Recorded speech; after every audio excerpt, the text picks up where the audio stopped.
Good morning students. आज का हमारा विषय है समास। समास के सबसे पहले हम परिभाषा देखेंगे कि समास क्या है।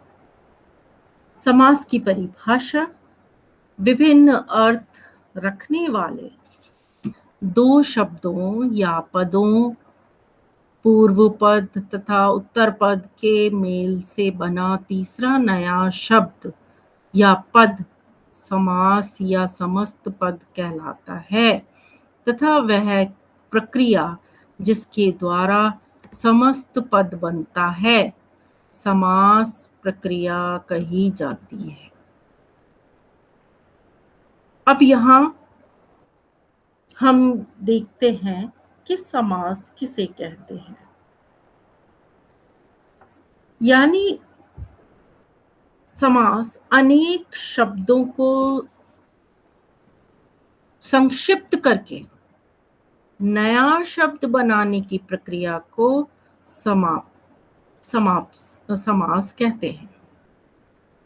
समास के बहुत सारे भेद भी हैं। अगर हम देखते हैं कि बहुत सारे ऐसे शब्द हैं जिनको हम काम में एक लेकर देखें और फिर उससे क्या होगा, हम कोई नया शब्द बना लें। तो समास के 6 भेद हो गए: तत्पुरुष समास, द्वंद्व समास, द्विगु समास, कर्मधारय समास, बहुव्रीहि समास, अव्ययी समास। अब यहाँ इसके 6 भेद माने जाते हैं। तो हम ये देखते हैं कि समास की जो प्रक्रिया है उसमें जिन दो शब्दों का मेल होता है उनके अर्थ परस्पर भिन्न होते हैं तथा इन दोनों के योग से जो एक नया शब्द बनता है उसका अर्थ इन दोनों से भिन्न होता है। और जैसे ऊपर बताया गया है, समास रचना दो शब्दों या दो पदों के बीच होती है और तथा इसमें पहला पद पूर्व पद तथा दूसरा पद उत्तर पद कहलाता है। पूर्व पद तथा उत्तर पद के संयोग से जो नया शब्द बनता है उसे समस्त पद कहते हैं। यानी पहला पद पूर्व पद हो गया, दूसरा उत्तर पद हो गया, और जब तीसरा कोई नया शब्द बना तो वो हमारा समस्त पद कहलाएगा। यानी पूरा टोटल मिला के, कुल मिला के ये बना, तो ये हमारा संपूर्ण शब्द हो गया। अब आती है समास। कितने उदाहरण हम देख सकते हैं। देखो, ये पूर्व पद है, पूर्व पद के बाद उत्तर पद, और ये समस्त पद जो अभी परिभाषा में बताया जा रहा था। यानी देश, देश का अपना एक अर्थ है। भक्त, भक्त का भी अपना एक अर्थ है। और जब हम इन दोनों को मिला देते हैं तो क्या बन जाएगा? देशभक्त। तो यहाँ समस्त जो पद है वो हमारा हो गया देशभक्त। अब है नीला गगन। नीला रंग हो गया, गगन यानी आसमान हो गया, दोनों का अपना अपना अर्थ हो गया। और उसके बाद जब हमने इन दोनों को मिला दिया तो फिर क्या बन गया? नील गगन, यानी कि नीला आसमान। तो ये समस्त पद हो गया। तो जो हमारी परिभाषा थी या जो जिसे हम जान रहे थे समास किसे कहते हैं, तो अब हमें पूर्ण रूप से पता चल गया कि समास दो शब्द जिनका अपना अपना अर्थ निकल रहा हो और उससे फिर तीसरा शब्द जब बनता है और उसका भी अपना ही अर्थ निकलता है तो फिर हम उस समस्त पद को समास कहते हैं। राष्ट्रनायक, राष्ट्रनायक, नर प्लस नारी, नर नारी, प्रत्यक्ष, प्रत्यक्ष, पंच आनन, पंचानन, काली मिर्च, काली मिर्च, दही बड़ा, दही बड़ा, अष्ट अध्यायी, अष्टाध्यायी, तो ये सारे समास के उदाहरण हैं। अब समास की विशेषताएं। इस प्रकार समास में हम निम्नलिखित विशेषताओं को देखते हैं कि समास में दो पदों का योग होता है। दो पद मिलकर एक पद का रूप धारण कर लेते हैं। दो पदों के बीच की विभक्ति का लोप हो जाता है। दो पदों में अब कभी पहला पद प्रधान और कभी दूसरा पद प्रधान होता है, कभी दोनों पद प्रधान होते हैं। संस्कृत में समास होने पर संधि अवश्य होती है, किंतु हिंदी में ऐसी विधि नहीं है। अब यहाँ हम समास विग्रह किस प्रकार से किया जाता है। समास विग्रह यानी अलग अलग। समास में समास विग्रह महत्वपूर्ण विषय है जो अधिकतर परीक्षाओं में पूछा जाता है। इसकी जानकारी हम दे रहे हैं। समस्त पद के दोनों पदों को अलग अलग किए जाने की प्रक्रिया समास विग्रह कही जाती है।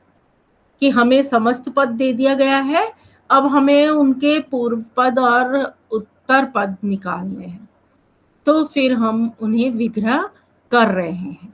समास को अलग अलग करते समय दोनों पदों के बीच में विभक्ति कारकीय चिन्हों को भी जोड़ दिया जाता है। जैसे डाक गाड़ी, समस्त पद का विग्रह होगा डाक के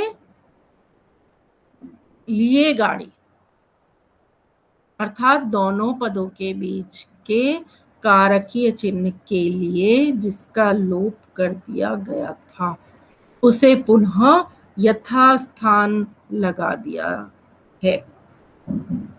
अन्य उदाहरण, इसी तरीके के अन्य उदाहरण हम देखते हैं। समस्त पद दिया हुआ है, अब यहाँ समास विग्रह। यश प्राप्त, यश को प्राप्त, कारक चिन्ह लगाकर किस तरह विग्रह करा जा रहा है। यश प्राप्त, यश को प्राप्त। अकाल पीड़ित, अकाल से पीड़ित। असफल, जो सफल न हो। दोपहर, दोपहरों का समाहार। दाल चावल, दाल और चावल। देशवासी, देश का वासी।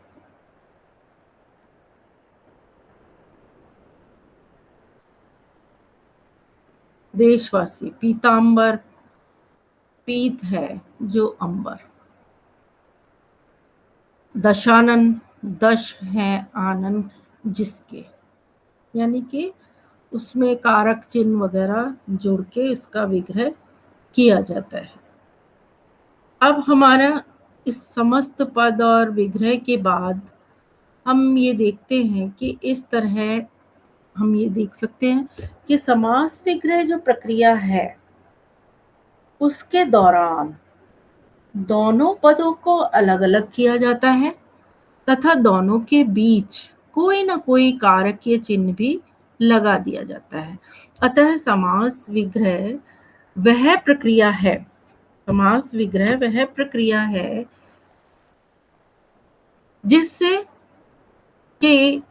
जिसमें किसी समस्त पद के दोनों पदों को अलग अलग करके कारकीय चिन्हों या अंशों का लोप कर दिया गया था, उन्हें पुनः दोनों पदों के साथ जोड़ दिया जाता।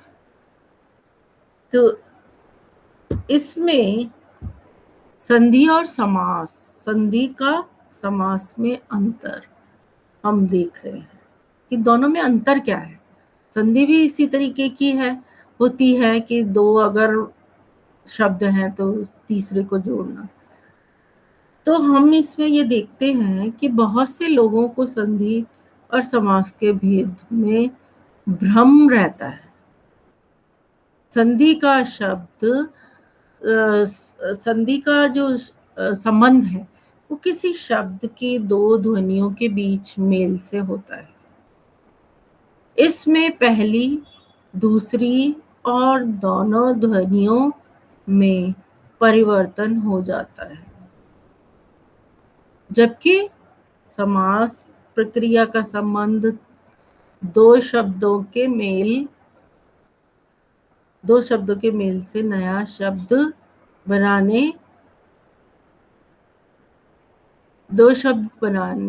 बनाने के साथ। समास प्रक्रिया में अर्थ की दृष्टि से दो भिन्न शब्द परस्पर मिलते हैं तथा किसी नए शब्द की रचना करते हैं। इस तरह ध्यान रखिए कि संधि के अंतर्गत किसी शब्द की दो ध्वनियां परस्पर मिलती हैं तो समास में दो शब्दों का मेल होता है। समास की संपूर्ण जानकारी हम अब प्राप्त करते हैं।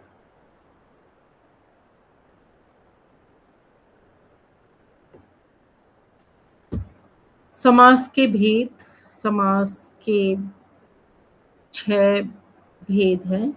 द्वंद्व समास, अव्ययी समास, तत्पुरुष समास, बहुब्रीहि समास, कर्मधारय समास, द्विगु समास। तो ये हमारे समस्त भेद हो गए।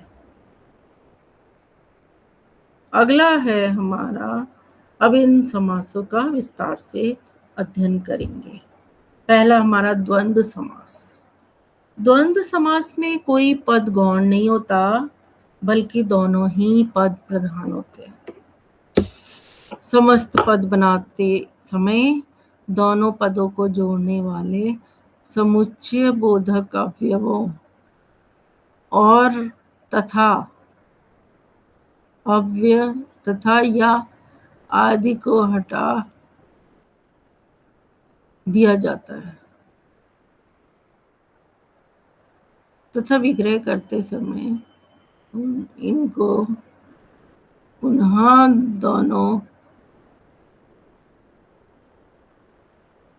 दोनों पदों के बीच जोड़ दिया जाता है। जैसे राम श्याम,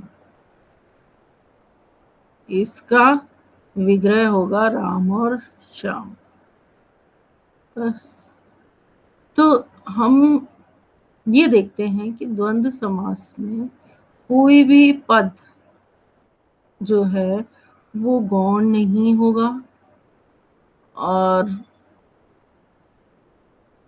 पदों के बीच में हम उन चिन्हों को लगा देंगे, जैसे राम श्याम, राम और श्याम। इसी तरीके से हम इन पदों को लगा देंगे। अब इस द्वंद्व समास का यदि हम उदाहरण देखें, द्वंद्व समास के उदाहरणों के अनुसार समस्त पद क्या है? दाल चावल। तो हम इसको कैसे लिख सकते हैं? विग्रह करके, दाल और चावल। थल, जल थल, जल और थल। माता और पिता, नदी नाले। बाप और दादी, बाप दादी। छोटा बड़ा, राधा कृष्ण, पूर्व पश्चिम, आगे पीछे। तो ये तो बहुत अच्छी से हमें दिखाई दे रहा है कि इस तरीके के पदों को, समस्त जो पद है उनको हम अलग अलग विग्रह कर सकते हैं। अब आता है नेक्स्ट हमारा अव्ययी भाव समास।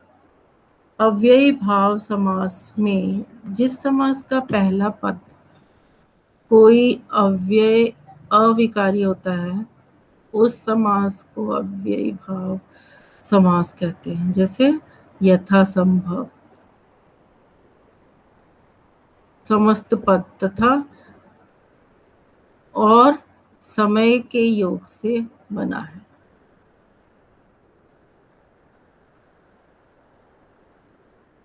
अब हम ये देखें कि इसके योग से बना है। अब यहाँ हम पहला पद अव्यय अविकारी शब्द होता है, यानी आजीवन। हमारा जो समस्त पद है वो है आजीवन। और जब हम इसको विग्रह करते हैं, यानी अव्यय क्या है, अविकारी शब्द, इसमें क्या हो गया, आ हो गया। यथोचित में यथा हो गया, यशोधरा यानी कि शक्ति हो गई।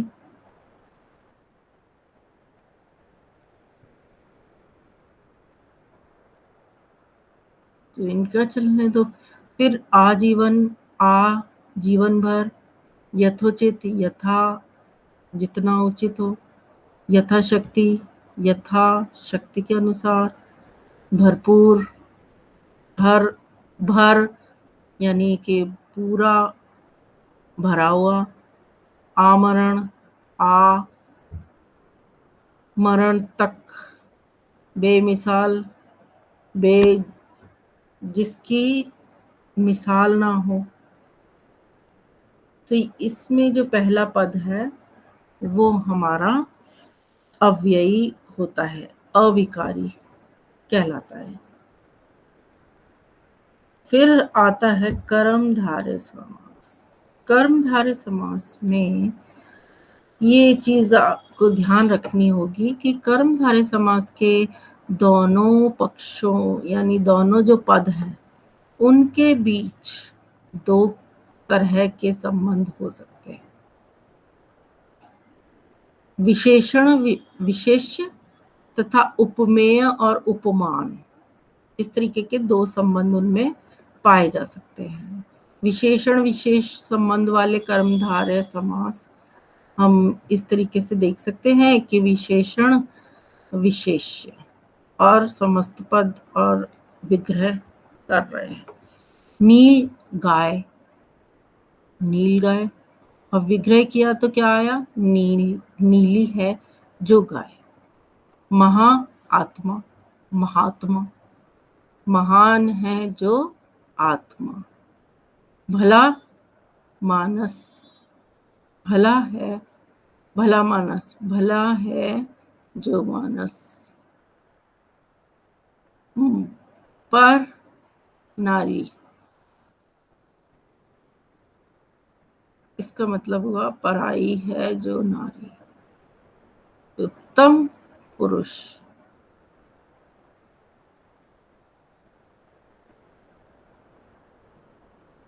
इसका मतलब उत्तम पुरुष यानी पुरुषोत्तम, उत्तम है जो पुरुष।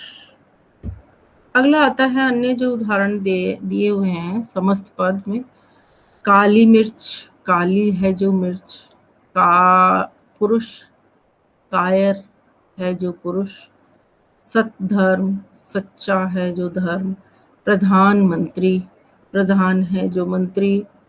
अंधविश्वास, अंधविश्वास महाराज। और महर्षि अंधकूप। पहले ही सारे ये समस्त पद हम देख चुके हैं। तो इसमें विग्रह करने में कहीं ना कहीं दोनों पदों के बीच में एक नया पद आ जाता है। फिर आता है उपमेय और उपमान का उदाहरण। उपमेय और उपमान के उदाहरण में भुजदंड, भुजदंड यानी दंड के समान भुजाएं। फिर अगला है कर कमल, यानी कर कमल, कर के साथ यानी कमल कमल के समान हाथ कर कमल कहलाते हैं। और उपमान, इसमें जब हम उपमान और उपमेय का देखते हैं तो मृग नयन, यानी मृग नयन, मृग के समान नयन। कनकलता, कनक लता, कनक के समान लता।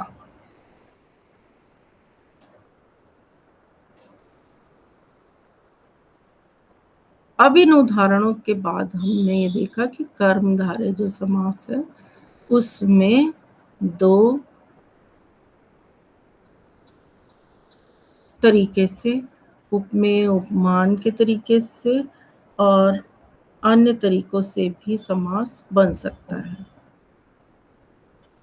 अब इसमें उपमेय और उपमान के जो उसके नेत्र मृग के समान है, इस वाक्य में नेत्रों की उपमा मृग से दी गई है और यहाँ नेत्र उपमेय है तथा उपमान, जिस वस्तु व्यक्ति को उपमा दी जाती है उसे उपमेय तथा जिस वस्तु व्यक्ति से दी जाती है उसे उपमान कहते हैं। इसके भी उदाहरण हैं। घन श्याम, घन प्लस श्याम, तो श्याम किसकी तरह है? घन के समान। घन के समान श्याम यानी घन रूपी श्याम। कमल नयन, कमल नयन, कमल है कमल के समान नयन, कमल रूपी नयन। अन्य उदाहरण है संसार सागर, संसार रूपी सागर। कंचन वर्ण, कंचन के समान वर्ण। देहल लता, देह रूपी लता। चंचल चंद्रमुखी, चंद्रमा के समान मुख वाली स्त्री। अब आता है दिगु, दिगु समास। चूंकि दिगु समास भी तत्पुरुष समास का ही उपभेद है, अतः इसका भी पूर्व पद गौण तथा उत्तर पद प्रधान होता है। दिगु समास तथा कर्मधारय समास में सबसे बड़ा अंतर यह है कि दिगु समास का पूर्व पद संख्यावाची विशेषण होता है, जबकि कर्मधारय समास का पूर्व पद अन्य कोई भी विशेषण हो सकता है।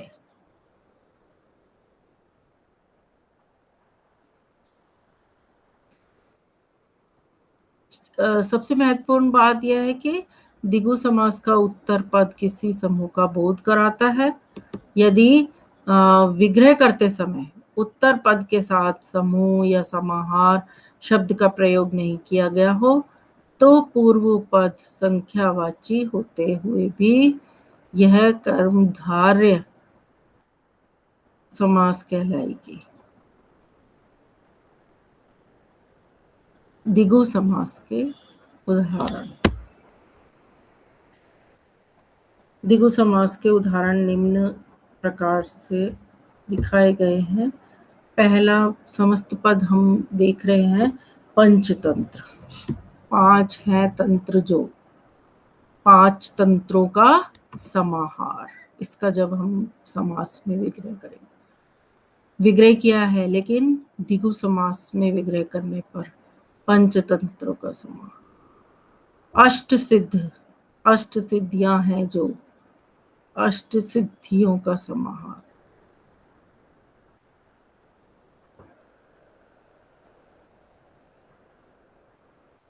आठ सिद्धियां हैं जो, अष्ट सिद्धि।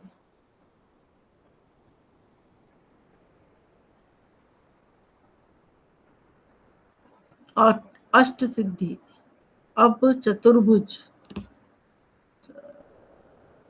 4 भुजाएं हैं जो, 4 भुजाओं का समाहार।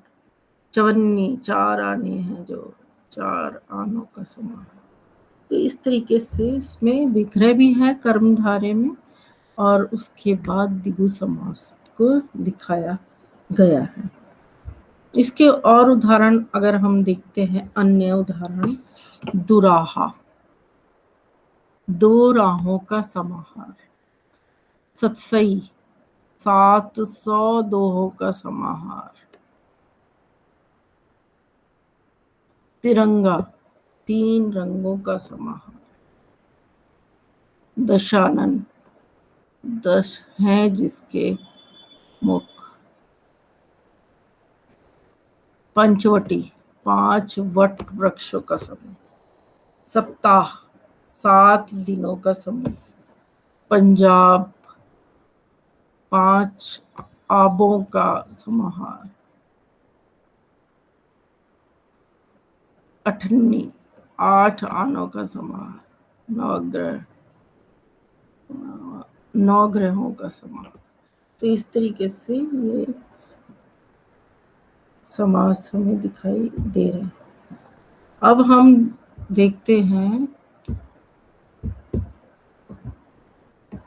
कि बहुब्रीहि समास। अब अगला नेक्स्ट आता है बहुब्रीहि समास। बहुब्रीहि समास वह समास है जिसके दोनों पद गौण होते हैं। वस्तुतः बहुब्रीहि समास में न तो पूर्व पद प्रधान होता है और न ही उत्तम पद, बल्कि इसके दोनों पद परस्पर मिलकर किसी तीसरे बाहरी पद के बारे में कुछ कहते हैं और यह तीसरा पद ही प्रधान होता है। उदाहरण के लिए त्रिलोचन। त्रिलोचन शब्द की जो व्याख्या कर रहे थे बच्चे, वो हमने देखा कि किस तरीके से कौन सा इसका परस्पर मिलाने से कौन सी तीसरी बाहरी पद के बारे में जान पाते हैं। तो हम ये देख रहे हैं कि तीसरा पद ही प्रधान होता है। उदाहरण के लिए जैसे त्रिलोचन शब्द की रचना पर ध्यान दीजिए। यह शब्द त्रि प्लस लोचन, 2 पदों से मिलकर वाक्य बना है। जिसका अर्थ है 3 नेत्र। 3 नेत्र। अब यदि इस शब्द का यही विग्रह किया जाए तो विशेषण 3 या विशेष्य लोचन होने के कारण यह कर्मधारय समास का उदाहरण नहीं बन गया होगा, ये इसका उदाहरण बन गया होगा। तो लोचन होने के कारण यह कर्मधारय का उदाहरण होगा तथा यदि विग्रह करें तो 3 लोचनों का समाहार किया जाए तो यह द्विगु समास का उदाहरण होगा। अब आता है इसका विग्रह अगर किया जाए, बहुब्रीहि समास का विग्रह करा जाए, अर्थात देवता, 3 हैं नेत्र जिसके, यानी महादेव।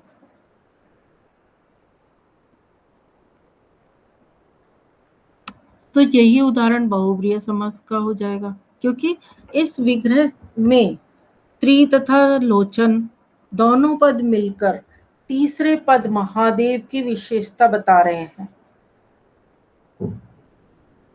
अंशु माली, अंशु किरण है, मालाएं जिसकी, सूर्य। 4 पाई, 4 है पाए जिसके, यानी 4 है पाए जिसके, या पलंग हो गया या 4 पाई हो गई, तो यानी प्रधान पद। अब इनमें हम ये देखेंगे कि कौन सा विग्रह करके फिर प्रधानमंत्री बनाया जाए। तो हम यहाँ विषधर, विष को धारण किया है जिसने, शिव। षडानन, षट यानी 6, है आनन यानी मुख, जिसके 6 मुख। कार्तिकेय, चक्रधर, चक्र धारण किया है जिसने, विष्णु। गजानन, गज के समान आनन है जिसका, गणेश। यानी प्रधान पद अलग ही आ रहा है। घनश्याम, घन के समान श्याम हैं जो, यानी कृष्ण।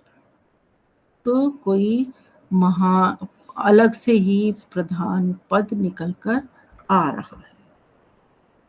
समस्त पद का वो संकलित भी कर दिया और उसके बाद उसका विग्रह कर लिया और विग्रह के बाद फिर प्रधान पद बना दिया गया। अगला हमारे सामने आ रहा है तत्पुरुष समास। तत्पुरुष समास में समस्त पद हो गया युद्ध क्षेत्र, पूर्व पद हो गया गौण यानी युद्ध, और कारकीय चिन्ह का, और उत्तर प्रधान क्षेत्र यानी युद्ध का क्षेत्र। गुरु दक्षिणा, गुरु के लिए दक्षिणा। यथा यश प्राप्त, यश को प्राप्त करना। यानी इसमें जो शब्द हैं उन्हें हम पहले भी देख चुके हैं। कोई श्रेष्ठ,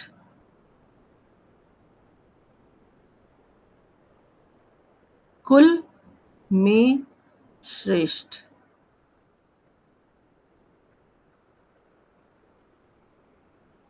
अब यहाँ इतने सारे समस्त पदों के देखने के बाद हमें ये जानकारी मिल गई कि पदों का जब विग्रह करते हैं तो बीच में कारक चिन्हों का प्रयोग किया जाता है।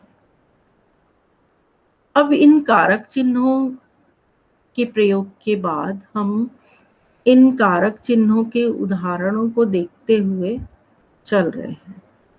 अब यहाँ आ जाता है तत्पुरुष समाज की रचना। किस तरीके से तत्पुरुष समास की रचना की गई। हिंदी में तत्पुरुष समास की रचना 3 तरह से हो सकती है। संज्ञा के मेल से, जैसे राजा का पुत्र, यहाँ राजपुत्र यानी उद्योग का पति, उद्योगपति। सिर का दर्द, सिर दर्द। जो अर्थ है वो हमारे सामने ये निकल कर आया कि राजा का पुत्र, राजपुत्र अर्थात उद्योग का पति, उद्योगपति, जिसके कारण हम ये देखते हैं कि संज्ञा भी लगी हुई है और उसके अंदर हम समास की रचना कर रहे हैं। तो संज्ञा के मेल से जो शब्द बन रहे हैं वो इसी प्रकार होंगे, जो कि तत्पुरुष समास है। अब संज्ञा और विशेषण को यदि मिला देते हैं, संज्ञा और विशेषण के मेल से, उसके भी मेल से क्या होगा कि धर्म भ्रष्ट, धर्म से भ्रष्ट होना। भय से मुक्त यानी भय से मुक्त होना। दान में वीर, दानवीर आदि। तो इन शब्दों में विशेषण भी लगा हुआ है, संज्ञा भी है, और हम यहाँ तत्पुरुष समास के लिए इन सभी के साथ रचना कर सकते हैं। फिर आता है संज्ञा प्लस कृदंत, कृदंत के मेल से। तो फिर रेखा से अंकित, रेखांकित। खेल स्व द्वारा रचित, कृदंत के मेल से, रेखा से अंकित, रेखांकित, स्व द्वारा रचित, स्वरचित, यानी कि तुलसी द्वारा कृत, तुलसी कृत, या उसके द्वारा बनी हुई, तुलसी के द्वारा रचना की गई, या स्व के द्वारा रचित है तो स्वरचित। इसी तरीके से हम तत्पुरुष समास के बारे में जानकारी प्राप्त कर रहे हैं।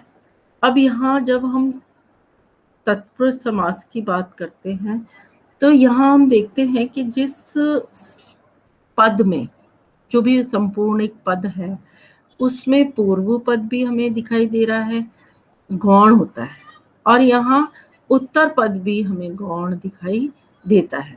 तो वहाँ जब तत्पुरुष समास होता है तो फिर हमें ये चीजें देखने में आती है।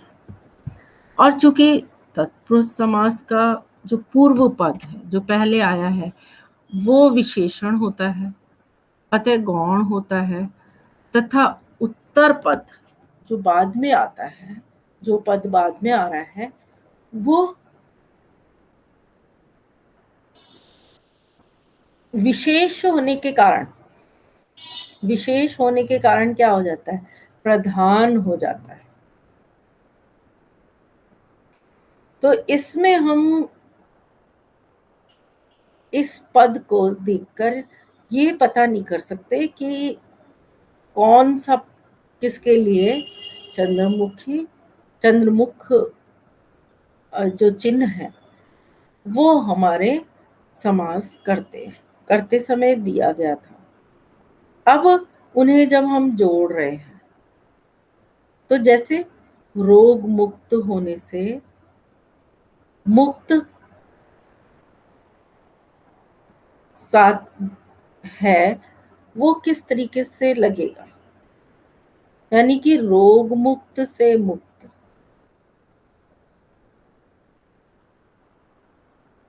जीवन साथी, जमीन जीवन का साथी, जीवन साथी यानी जीवन का साथी का संबंध कारक का चिन्ह लग गया। अब हम उदाहरण देखें तो हम ये बता सकते हैं कि तत्पुरुष समास, जैसे युद्ध क्षेत्र, इसमें हम ये पूर्ण शब्द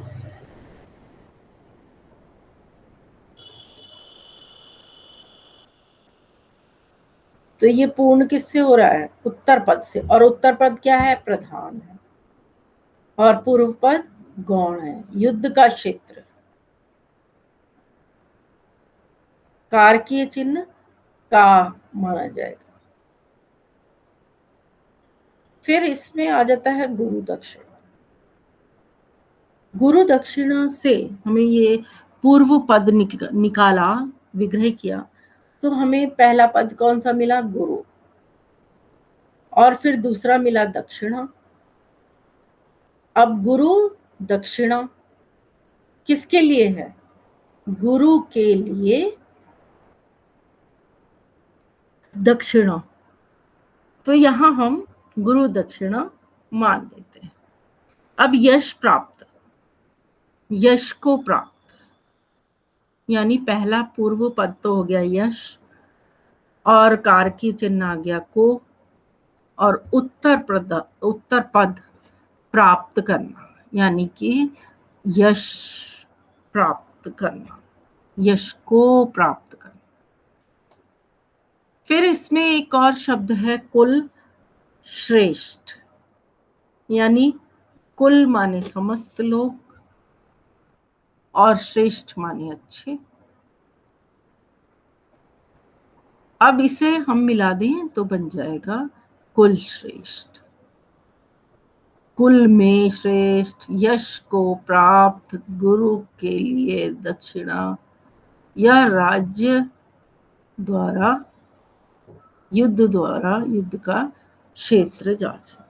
तो इस तरीके से हमें पता चलता है कि जो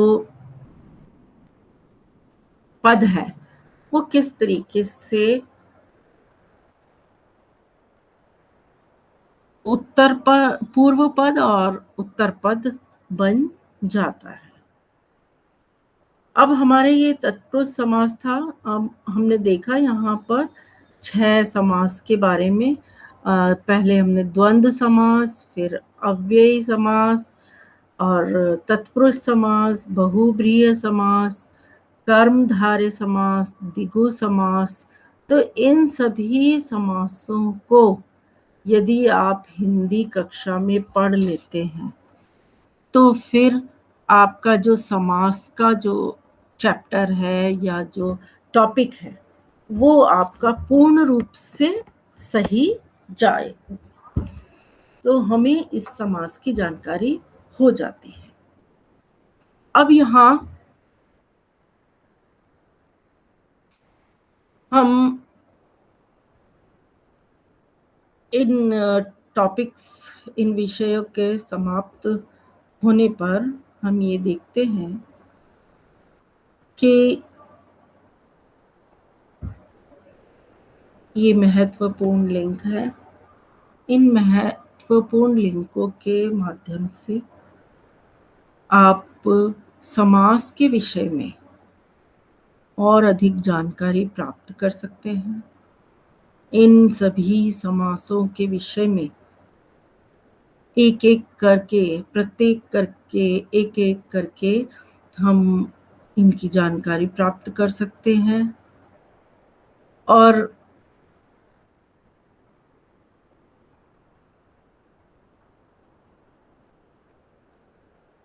इसका जो उदाहरण है वो हम अपने आप भी करके देखकर उसे समझ सकते हैं।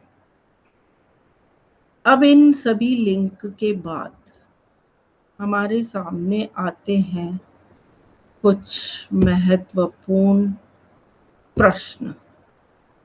उन महत्वपूर्ण प्रश्नों में जब हम पहला प्रश्न देखते हैं तो पहला प्रश्न है, दो अथवा दो से अधिक शब्दों से मिलकर बने हुए नए सार्थक शब्द को क्या कहते हैं?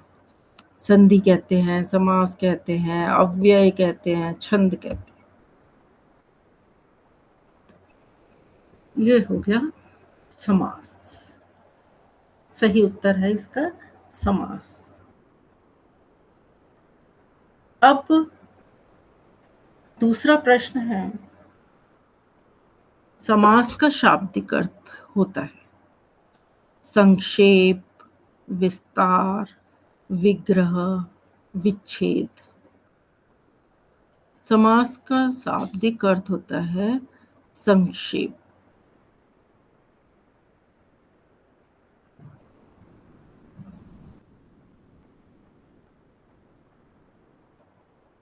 अब तीसरा इसमें क्वेश्चन आता है, तीसरा प्रश्न, निम्न में से कौन सा पद अव्ययी भाव समास है? ग्रहागत, आचार कुशल, प्रतिदिन, कुमारी। इसका सही उत्तर होगा प्रतिदिन। जो प्रतिदिन है, जो प्रतिदिन पद है वो अव्ययी भाव समास दिखा रहा है। अगला प्रश्न, जिस समास में उत्तर पद प्रधान होने के साथ ही साथ पूर्व पद तथा उत्तर पद में विशेषण विशेष्य का संबंध भी होता है, कौन सा समास कहते हैं? इसे बहुब्रीहि समास कहते हैं, कर्मधारी समास कहते हैं, तत्पुरुष समास कहते हैं, या फिर तत्पुरुष या द्वंद्व समास। तो इसका सही उत्तर होगा कर्मधारय समास।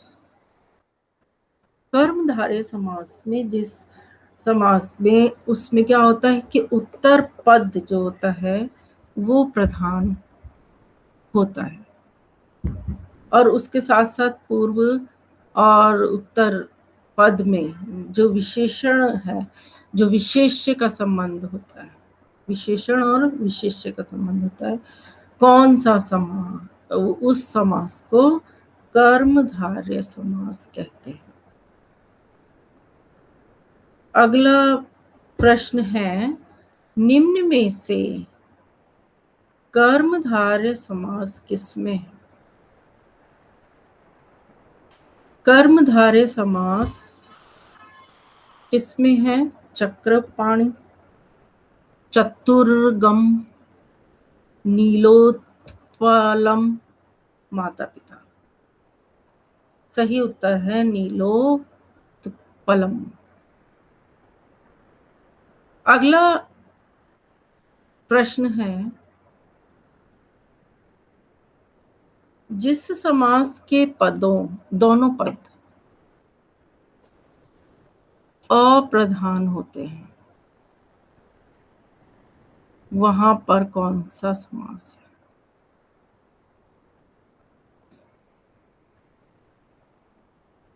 द्वंद्व, द्विगु, पुरुष, बहुब्री।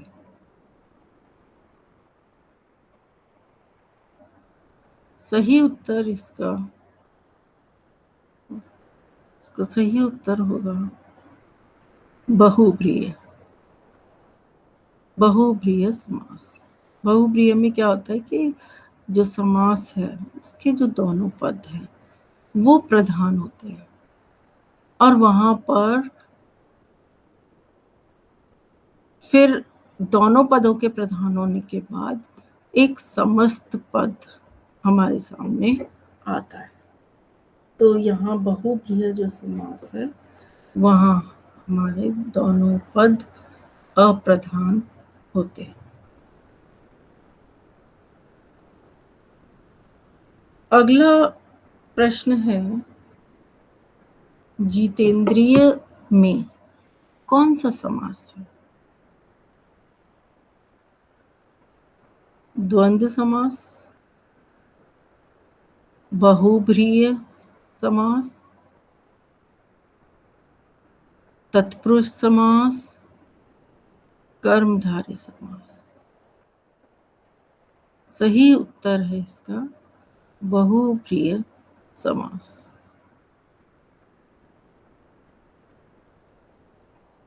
अब आता है इसमें इसका सही उत्तर है बहुप्रिय, यानी जीतेंद्रिय, इंद्रियों को जीतने वाला, जिसने इंद्रियों को जीत रखा है उसे हम क्या कहेंगे? जीतेंद्रिय। तो ये बहुप्रिय समास कहलाए। अगला प्रश्न है, देवासुर। देवासुर में कौन सा समास है? देवासुर में कौन सा समास है? बहुब्रीय, कर्मधारय और तत्पुरुष। तत्पुरुष और द्वंद्व।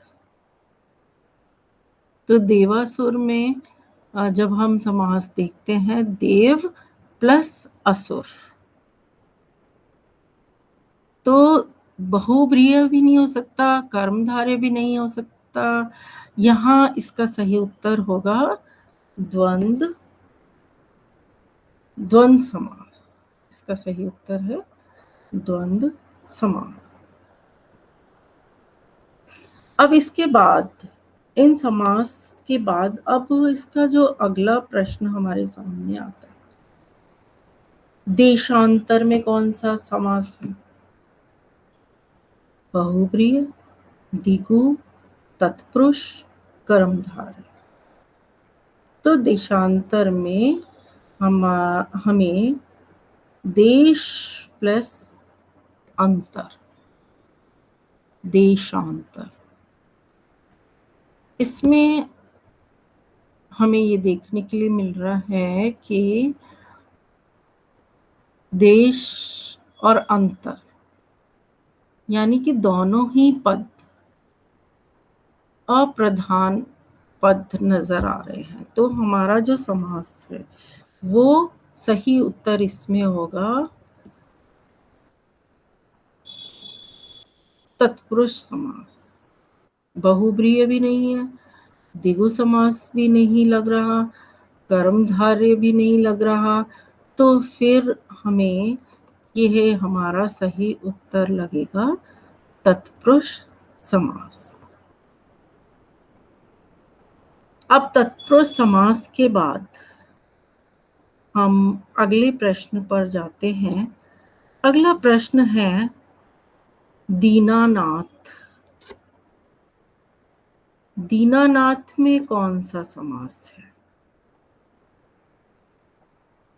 दीनानाथ में जो समास दिखाई दे रहा है यानी दीन प्लस अनाथ, तो यहाँ जो पूर्व पद है वो हमारा दीन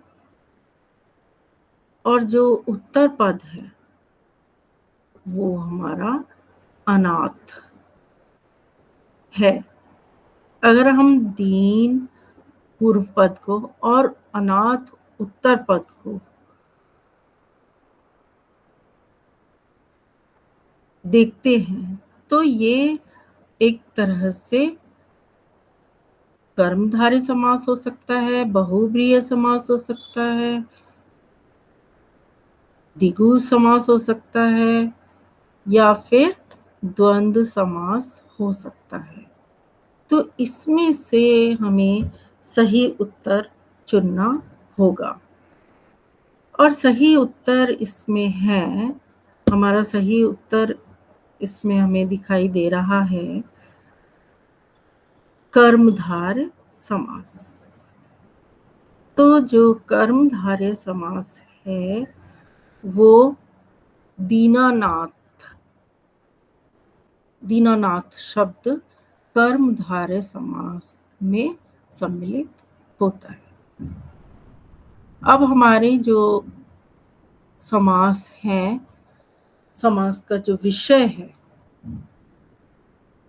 वो हमें यहाँ पढ़ने के लिए मिला और हमने इसे विस्तार पूर्वक इस विषय को यहाँ पूरा किया।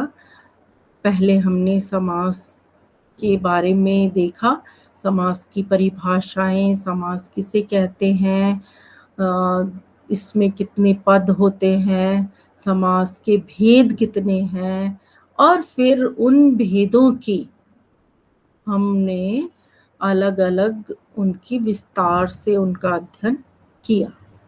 तो इसमें हमने समास का, इस विषय में हमने समास का विस्तार पूर्वक अध्ययन किया। अब हमारा ये विषय यहीं समाप्त होता है। अगला विषय लेकर हम अगली कक्षा में आएंगे। तब तक के लिए धन्यवाद। Thank you.